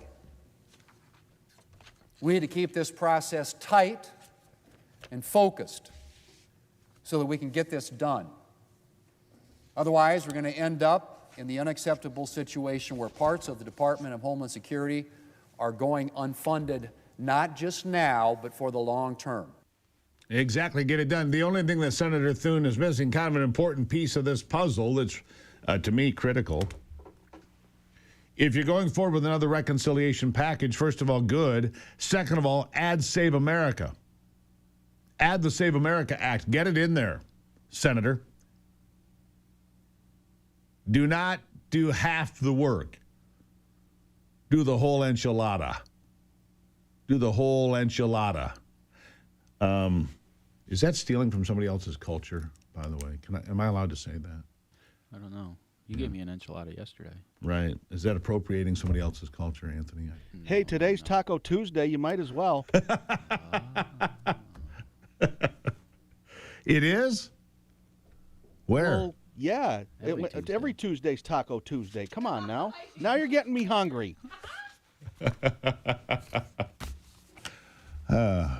This is what I put up with. Anyhow, the whole enchilada, Senator, that's where I was. Senator Thune, let's get this done, please. Meanwhile, as I mentioned, Donald Trump is hosting a historic meeting between Lebanon, which is a former French territory or mandate, and Israel will take place at the ambassador level as hopes for an agreement evolve, but notably without any French involvement. You don't want to be in Iran? Great. You don't need to be here either. Marco Rubio expected to host both nations' ambassadors. The Jerusalem Post reporting that Israel's government requested that France be excluded. Yeah, we don't want them there. An Israeli official told the paper that France's conduct over the past year, including initiatives aimed at limiting Israel's ability to fight in Iran, and a complete lack of willingness to take concrete steps to help Lebanon disarm Hezbollah, has led Israel to view France as an unfair mediator, as an enemy, basically. Right? So we'll see what happens. Hezbollah chief Naim Qassem called on the Lebanese government to cancel the Tuesday meeting in Washington while describing the talks as pointless. Qassem said the armed group will continue to confront Israeli attacks on Lebanon. Hezbollah violated the ceasefire to enter the war on its patron Iran's side in March when it launched rockets into Israel after the U.S.-Israel joint attack on the Islamic Republic began. Still, Macron has demanded Israel stop attacking Hezbollah's terror infrastructure in Lebanon. Well, that's not going to happen, Mr. Macron. Why don't you go back to being quiet and useless as opposed to talking and useless? I'm just throwing it out there.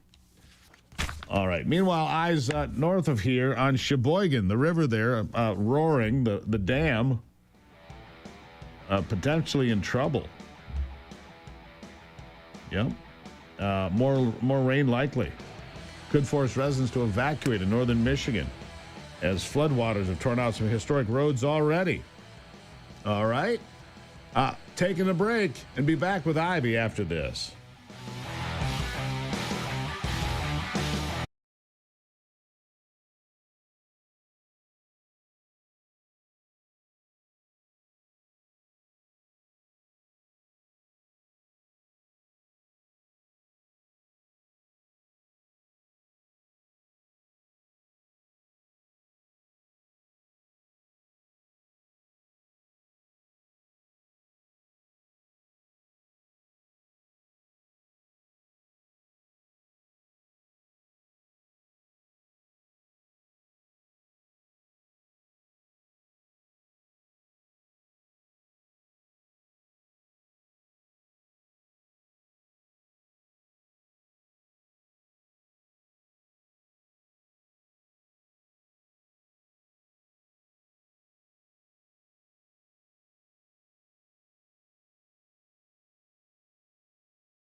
All right, let's jump back into it now. Yeah, the spectacular fall from grace from Eric Swalwell has my attention still today because it's like watching a car wreck in slow motion. But I'm sure Ivy has other things of interest to share with us today. Ivy, welcome back. Good morning. Yes. Yeah. Always, we can talk endlessly about the fall from grace when it comes to Eric Swalwell. Well, I had somebody that I was watching here this morning say you need to look at Ruben Gallego, which most people have never heard of, couldn't tell you who he is. He's one of the two senators now. Adam Schiff and Ruben Gallego are the two senators from California. Well, Ruben Gallego and Eric Swalwell were besties, or are besties. Really? And so there's one of those videos where you've got a side shot of a guy who's got a beard. It looks like Gallego. And apparently... birds of a feather? Birds of a feather. Show me your closest friends, and I'll show you who you are. Exactly. Yeah, so Ruben Gallego, they're suggesting maybe some investigation there as well. I don't disagree. Yeah, it's a sad thing to see. It is. For sure. But let's talk about some positive things. All right. You know, one of the astronauts from the Artemis 2 space launch and exploration of the moon. Yep. I want you to hear what he has to say. I think it's pretty great. Let's play that. Some of us have never met before. And you know whose fault that is? Ours. So let's choose to do this. Let's be this more. Let's be neighbors. I don't know if you heard me say it, but God told us to love him with all that we are and love our neighbors as ourselves. That's right. That is pretty strong. Victor Glover is his name. I realized he had arrived home and his neighborhood turned out. It looks like a neighborhood you see in a lot of different places, right? Yeah. Nice houses, but not mansions, but nice neighborhood. And he comes out and says, most of us have never met, and that's our fault. That's right. Yeah, let's be neighbors. That's right. What a cool message. That's Matthew 22:39, by the way. Love your neighbor as yourself, one of an important commandment from Jesus. But, you know, this is a really important thing to pull apart because he doesn't say, you know, only the neighbors you like. It's like, really, Lord, you want me to love that neighbor? Yep. Okay. Yeah. But I think, too, I think before COVID, and I think we were much more involved together as a community before that. And now it seems like everyone is so isolated, and I think that's purposeful. Yeah, I don't know. I don't agree with that. You don't agree with that? I don't. I mean, did COVID make it worse? Yes. Yeah, so you think but I think a lot of people were already isolated from their neighbors. Yeah. They move into a subdivision or wherever they move into. Right. They don't go meet their neighbors. I mean, the way it used to be, you move into a neighborhood, everybody would come and bring food. Yeah, they'd show up with a casserole. Or pastries. Exactly. Exactly. What happened to that? It's gone away, sadly. You know, this is what happened to that. Let's start a movement, Steve. We need to call it something, you know, maybe it's, you know, the love your neighbor movement. Yeah. And then you go and you just introduce yourself. And you bring stuff for them. You make them a meal. Generally, you know, I think it's not tooting our own horns, but generally for Christmas, we bring a little pastry to each one of our neighbors and, you know, say, Merry Christmas. We'd love to bring this for you. Yeah. Sometimes there are some that aren't nice, but you still give a big smile. Yeah, our neighbors do the same oftentimes. A couple of them anyway. They do. Yeah, that's good. Yeah. Very good. So, you know, look, I think the people are more interested in looking at their phones and talking to their neighbors, more interested in looking at the television than talking to their neighbors. I think we need... It's true. People want to look at Netflix. They want to scroll Facebook. They want to, you know, they have to get caught up on their series. Even like we go to the grocery store. I actually don't go to the grocery store as much as I used to. Right. But you love to go to the grocery store. I do. And it's just you can walk through the grocery store and no one will look you in the eye. It's true. And I walk around purposely with a big smile on my face, and I try to lock eyes with people and just give them a big smile because you never know. That could really impact someone's day, just giving them a smile. And it's really difficult to get people to look at you. I mean, try this out when you go to the supermarket. No, I've talked about that for a while. If you're a man and you're walking through a store, down a sidewalk, doesn't matter, at a football game. Right. Look up and look right at people and see who will look you in the eye. Almost And nobody. Say hello. Yeah, almost nobody will look you in the eye. No. It's pretty weird, actually. And okay, so would you say that that's always been the case? No. Or when did that start? I don't know. There's been this migration to electronics probably over 20 years now. Yeah. I remember the first time I saw a text message was probably about 2005. Oh, and Brother wasn't Shane. from me. No. I remember the first text message from you. But Brother Shane sent me a text message because I was in a hunting blind somewhere in Canada. Uh-huh. And Michigan was playing Iowa. It was a very important day, Football. Right. Getting a weekend update. Michigan won, by the way, 20-6, as I recall. But it was really hard because do you remember this, Ivy? You had to like tap tap tap to get an A, tap tap tap to get a B. You couldn't just type Right. words. Yeah, it was on the Burberry or whatever you were using. The BlackBerry, whatever. That's what it was. Thank you. Burberry's a brand. Right. You had a Burberry, BlackBerry, whatever. Anyhow, so Brother Shane was sending me text messages, keeping me informed. I think Michael Hart was the running back way back then.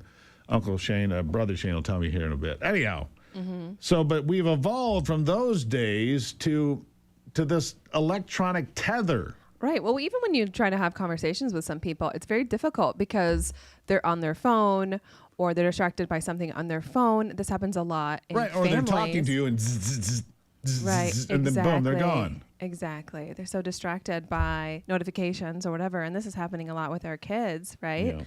Yeah. They have a hard time just having conversation with you because they're more interested in what's on their phone. That's like, sadly, I think that's their God a lot of the time. Kids these days. Can't talk right now, Ivy. I'm looking at a message. Oh, my goodness. Sorry, what? I love you, Steve. Love you too, babe. Anyhow, we'll take a break. John James is coming on the program, and the chairman of the Michigan Public Service Commission coming as well. What about rate hikes? How do you feel about rate hikes on your electricity and your natural gas? We're going to talk about that coming up. Don't go anywhere.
All right, we're doing our math here and just getting some things figured out as far as the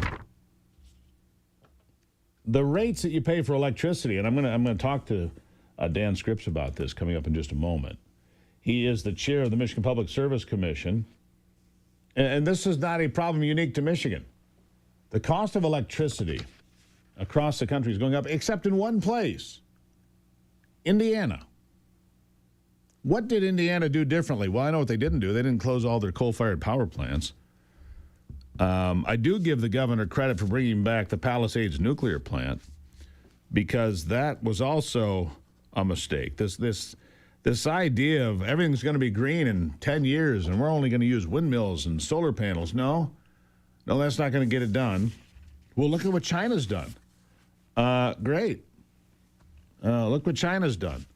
We have more hydrocarbons. We have enough natural gas in Michigan to run all of our power plants here. Anyhow, I digress.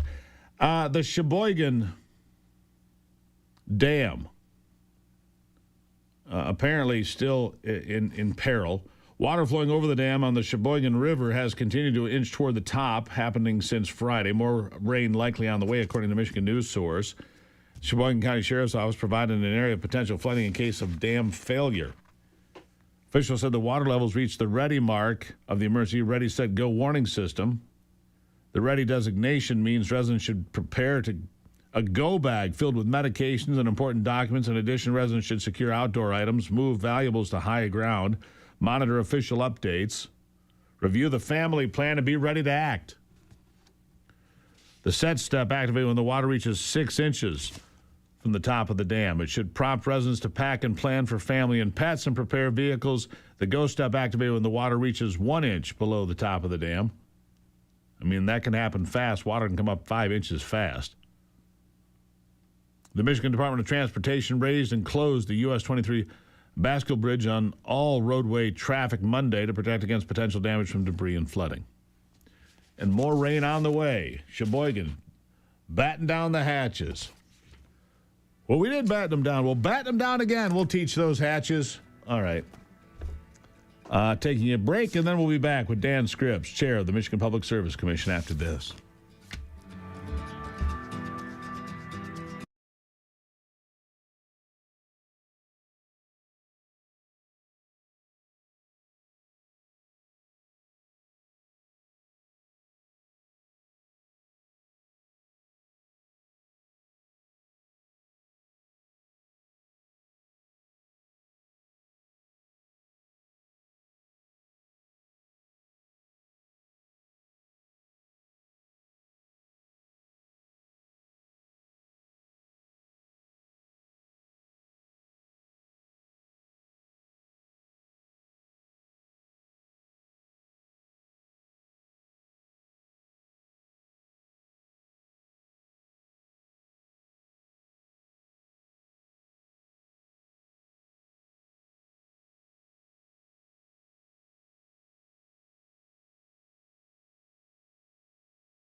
All right, jumping right back into it now. Across the country, and it's certainly true in Michigan as well, the cost of keeping the lights on and the house heated and cooled continues to go up. In fact, over the last 7 years, increases range between 25 and 35% for electric rates across the state of Michigan. 35% more than it was just 7 years ago. Isn't that remarkable? Joining me is Chairman Dan Scripps. He's the chair of the Michigan Public Service Commission. Dan, thank you for being here. Thanks, Steve. Glad to be with you. Glad to have you here.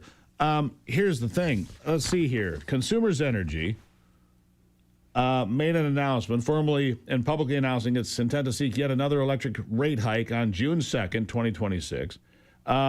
This comes 7 days after they just got a rate hike, okay?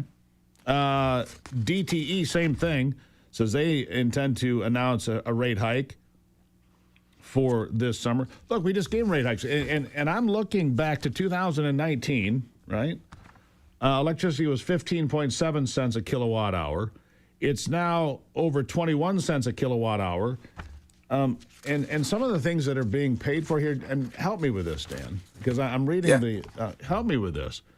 Private jet travel for the executives of DTE and consumers, millions in executive incentive compensation, maximizing shareholder returns.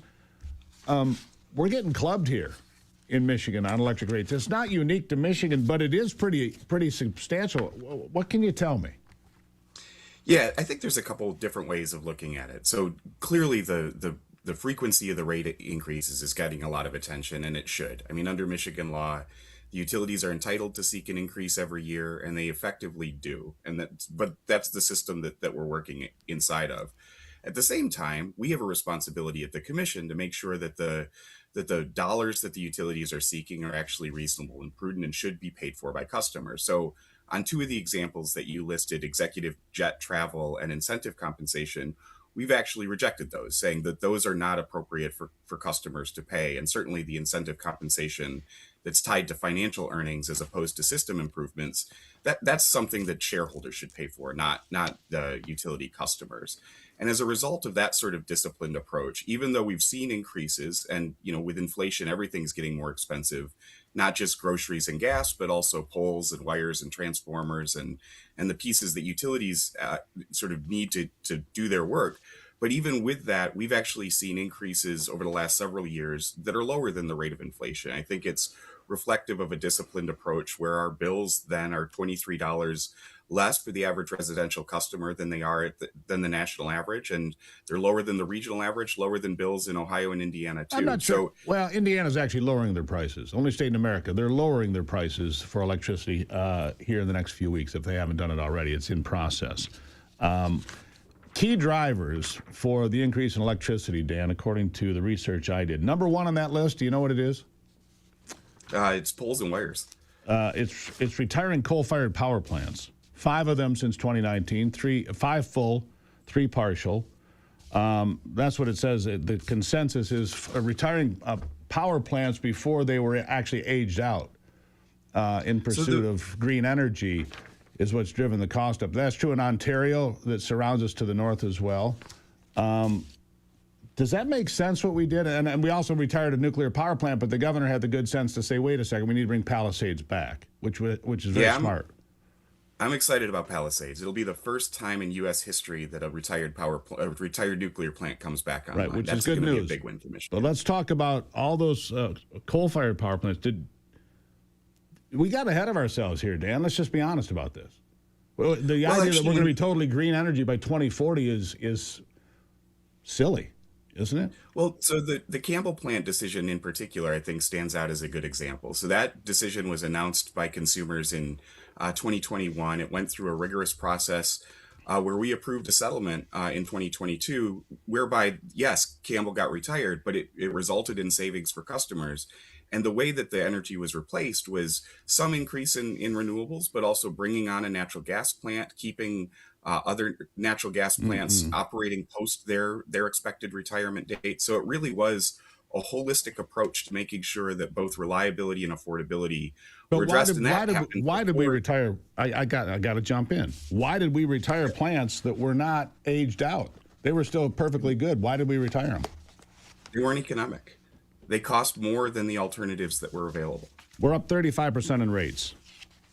We're up 35% in rates. And the great thing about the utilities, because they're monopolies, when they build a new natural gas plant, which we should do, we have a lot of natural gas in Michigan, they get to charge me for it, and you, and everybody else. The utilities in this state and around the country are more than happy to bulldoze plants that are not aged out so they can build new ones, because then they can have all new stuff and they can charge the end user. Happens in every state. Where am I wrong?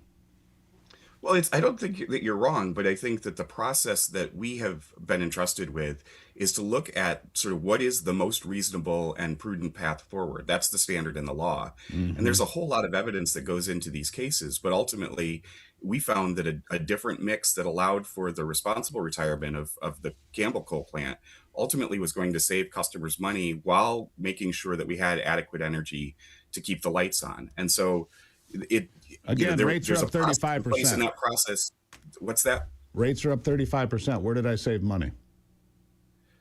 I think when you look at sort of the cost, in just 7 years, rates are up 35%. But we actually have our best bill position when you look at sort of where Michigan is across the country that we've had in a decade.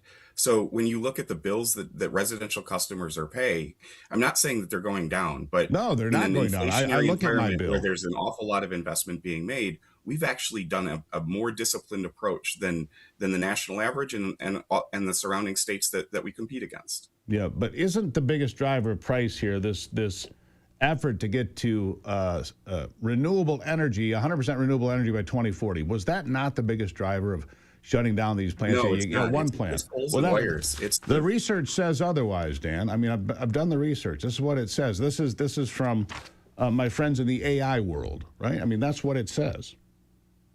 Well, I will tell you that the evidence that we have in our cases, and it's thousands of pages of evidence, our orders are typically hundreds of pages long, and we go line by the proposed investment. And when you look at the drivers for rate increases in Michigan, it is poles and wires. Poles and wires. Poles and wires. Well, that completely contradicts. I mean, the grid upgrade is number 2 on the list. I'll give you that. It's number 2. Let me ask you this. Any relief in sight for Michigan ratepayers? Because if consumers and DTE come back every year, and they were asking for a 13% increase last year, so double-digit increase is what they're asking for. Any relief in sight for Michigan ratepayers on any of it? That's my last question to you. Yeah, I think the work that we do is to go line by line and say, how do we address the reliability challenges that we have in Michigan and do it in the most cost-effective way possible? And we look literally line by line and say, is this a reasonable and prudent investment for customers to pay for? And often we reject half or more of what the utilities have asked for. And as a result, we've been able to maintain rate increases, bill increases below the national average over the last couple of years, even while leading the nation in reliability improvements. So there's a lot of work that's going on, but clearly some pressures as well. Well, a lot of people are angry. I mean, Dan, you know that. I'm sure you hear it every day. Ratepayers are angry, and that's why I'm pushing you a little bit. I'm not trying to be disrespectful. All due respect, I'm just trying to get answers for folks so they understand. I really appreciate you being here. You come back anytime. I appreciate it. Thanks, Steve. Thank you, sir. There you have it, folks. What do you make of it? You can always send me an email. All right, SteveGruber.com. I'll be right back.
You know, I want to share something with you.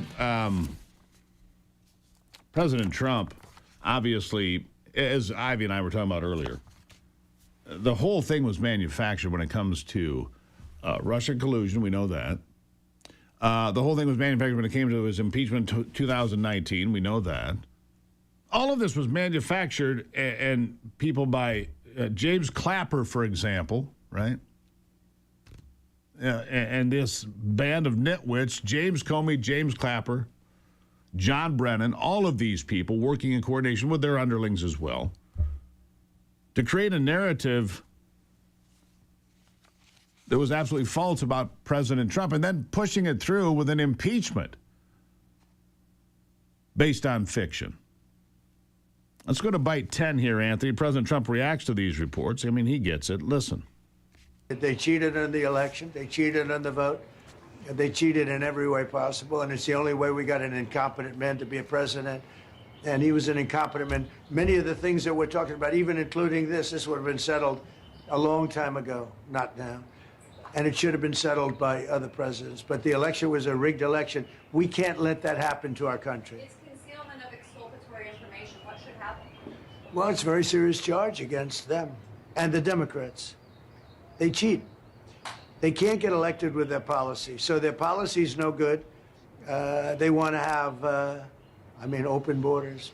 They want to have men playing in women's sport. Do you think that men should play in women's sports? I really don't have an opinion on that. You don't? I'll bet you do. No, I'm here about no tax on tips. Yeah. Okay. She didn't want anything to do with that, did she? DoorDash, by the way.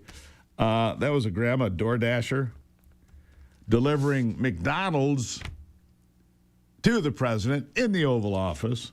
Can you imagine being the DoorDash person that gets that call? Oh, can you bring Big Mac and fries on over to the Oval Office? Meanwhile, CIA Director John Ratcliffe, he says there are criminal charges on the horizon for those who push this entire hoax. So from cute to serious, bite 11, listen to this.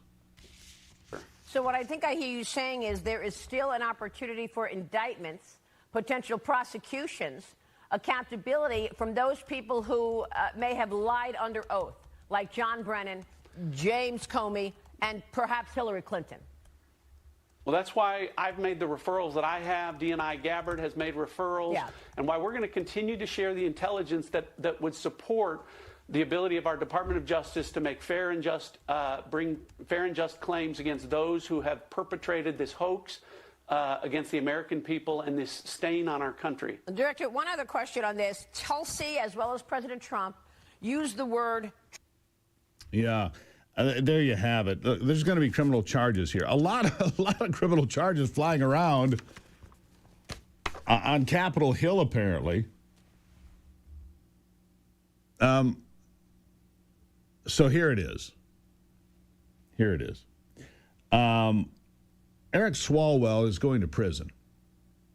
If make no mistake, these are rape allegations in the state and city of New York. We're told that, and so when I say, there's Ratcliffe, John Ratcliffe, the director of the CIA, saying people are going to go to jail, right? Well, that's for these crimes over here. For the crimes over here, which include rape potentially, allegedly, that's 25 to life, I'm guessing. Eric Swalwell, one of the most sanctimonious members of Congress who attacked Donald Trump and went on television over and over and over again saying he had the goods on Trump on Russia. He didn't. He lied. Saying that Donald Trump was in the Epstein files. Yeah, he was, but not for anything criminal. So he lied. He tried to imply that there was something there that there was not. Eric Swalwell is not the disease. He is a symptom of the disease of power, manipulation, control, and dishonesty. Look, when Anna Paulina Luna says we need to expose all of this, I agree. We need to expose all of this. There's millions of dollars in a fund in Washington, D.C. that's there for the express purpose of keeping behavior like this hush-hush.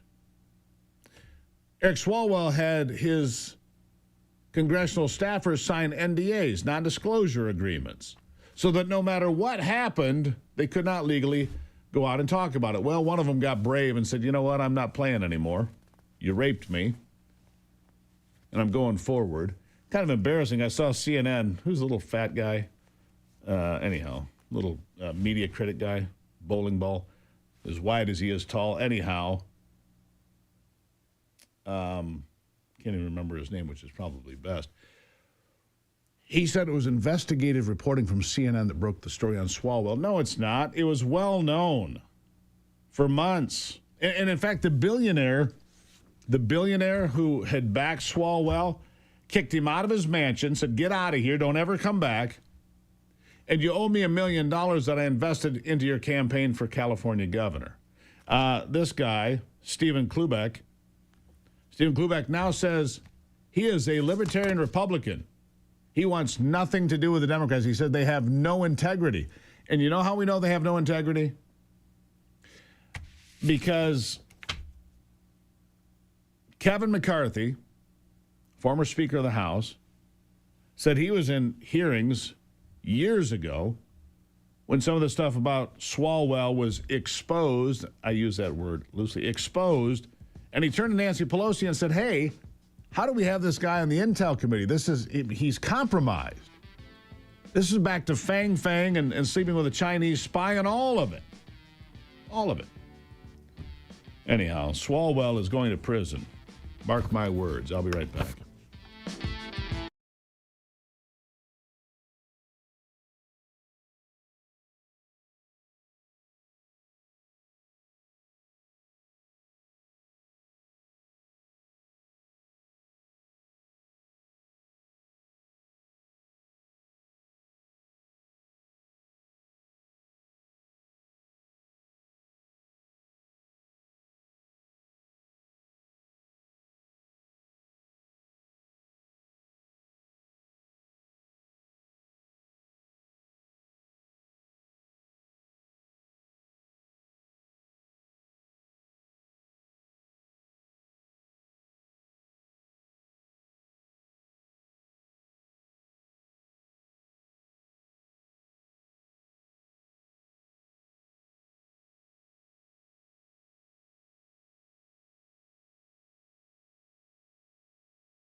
All right, so here we go, and the closest I am to, these are the big stories. Number one, you've got tax day tomorrow, obviously.